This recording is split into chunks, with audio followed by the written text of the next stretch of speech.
Look, so this is the golden Buddha where my brother and me went in. We went in here with my father also and Oscar. We went in here and I prayed to Buddha, candle, wierook, same as here. Also candle comes, wierook, Buddhas. And I paid. I thought if I pay, then they open maybe. So that's nice. And I got the cut. I thought I stink. So I cut myself 2 times.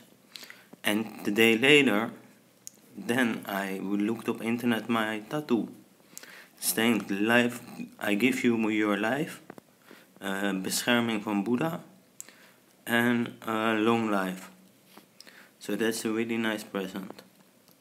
After dying or cutting that present.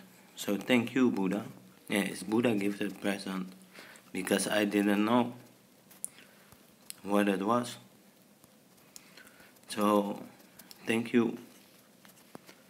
Thank you because I put it in Thailand, that tattoo. So thank you.